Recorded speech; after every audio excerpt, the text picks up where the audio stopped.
С самого детства в нашем доме всегда звучала крымско-татарская музыка. Я как бы постоянно слушал, был пропитан этим. У нас была музыкальная семья.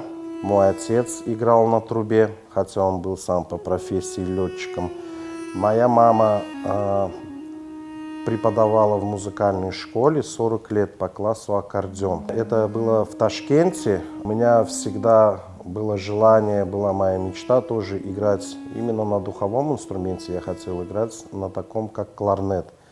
И моя творческая деятельность, можно сказать, началась с этого прекрасного инструмента. В возрасте 9 лет мои родители и я как бы решили, что уже пора меня отдать в музыкальную школу. На прослушивании присутствовал сам директор, наш знаменитый композитор Ильяс Эмирович Бахшиш.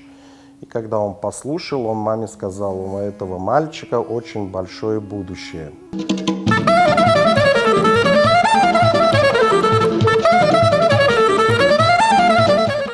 Проучившись 2 года в музыкальной школе, я занял на городском конкурсе 1 место, и меня без экзаменов взяли в спецшколу для музыкально одаренных детей имени Успенского в городе Ташкенте. За время обучения в этой школе я принимал участие в различных конкурсах, занял 1 место на республиканском конкурсе, занял 1 место на межрегиональном конкурсе Средняя Азия, Казахстан. Также мы гастролировали очень много, ездили в Германию, во Францию, в Чехословакии, в Таиланде были. Мои преподаватели были Ефим Михайлович Гуляев, Гоман Наум Самуилович. И уже после того, как я занял 1 место в республике, меня без экзаменов взяли в Ташкентскую государственную консерваторию. Я закончил, значит, магистратуру и аспирантуру. Учась в консерватории, занимался тоже у прекрасного преподавателя, это Муртазаев Бахадыр Сабирович. И на саксофоне я у него занимался. И в процессе обучения, как и все крымско-татарские музыканты, я также играл на свадьбах, на различных мероприятиях. Очень много тысяч свадеб я сыграл. И в дальнейшем мне дали титул «Золотой саксофон Узбекистана».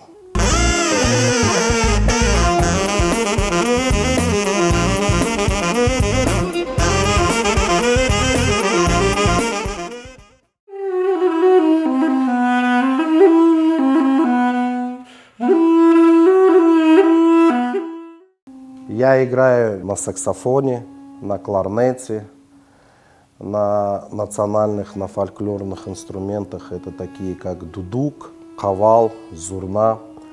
Ну, больше всех мне нравится дудук.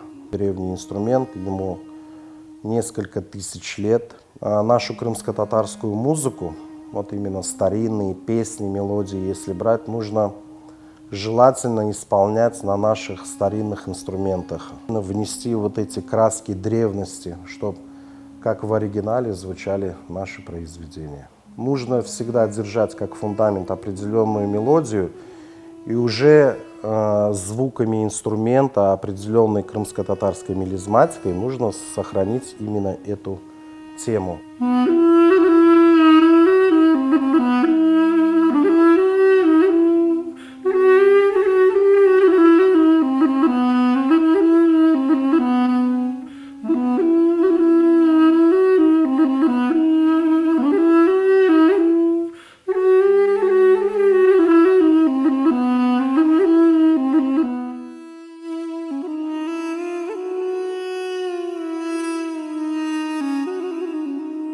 Живя в Узбекистане, в Ташкенте, я полжизни, можно сказать, там прожил, но все время меня тянуло на мою историческую родину, Крым.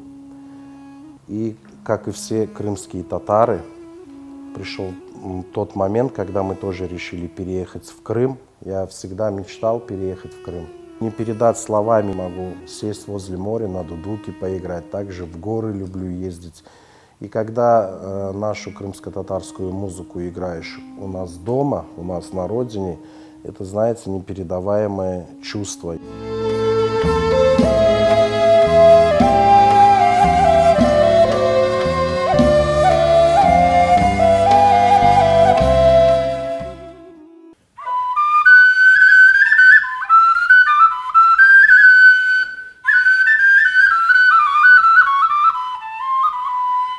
В основном я пишу такую романтическую, трагическую музыку. Ну, это, наверное, связано с моей душой, поэтому эта музыка у меня лучше всего и получается. Конечно, всегда есть к чему стремиться. Я в основном романтик, наверное. Людям очень нравятся слова благодарности. Каждый человек вспоминает какие-то отрывки из своей жизни. И эта музыка им очень близка. Для меня это всегда приятно, потому что любая награда для музыканта – это чтобы слушатель был доволен. Главное это делать искренне, и тогда это, конечно же, чувствуется. Я занимаюсь много чем, но если спрашивать о музыке, это в моей душе, я без музыки не могу жить. Когда люди спрашивают, ваше сердце свободно, я им отвечаю, оно занято музыкой. Музыка, не объясняя ничего, способна сказать все.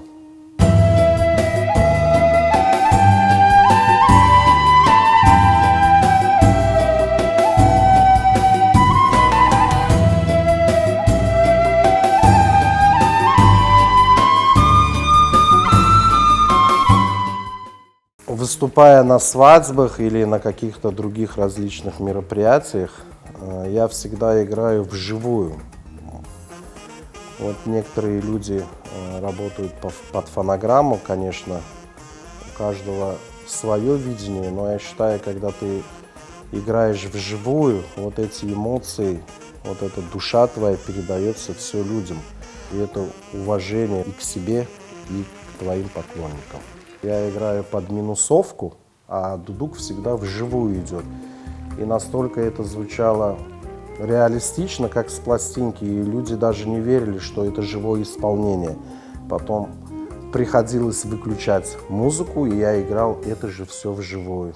Профессиональные музыканты всегда работают только вживую, и я всегда это приветствую и поддерживаю.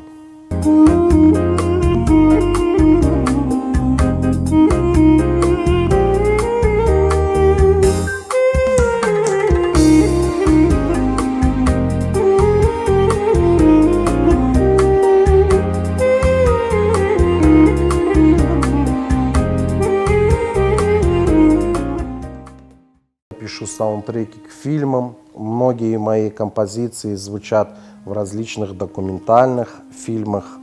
Или блогеры вот иногда используют мою музыку. Я всегда на втором плане, как фоновое сопровождение. Но уже истинные мои поклонники, они уже знают мой почерк и мой стиль.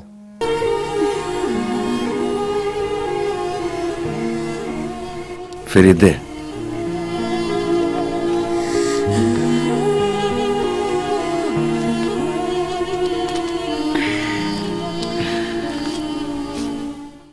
Около 2 лет назад я как бы услышал приятную новость, которая меня очень порадовала, что 10 моих композиций крымско-татарских на дудуке в моем стиле, в моем видении, они вошли в золотой фонд крымско-татарской фольклорной музыки. Для меня это большая честь, и мне это очень приятно, что после себя я оставлю какой-то след.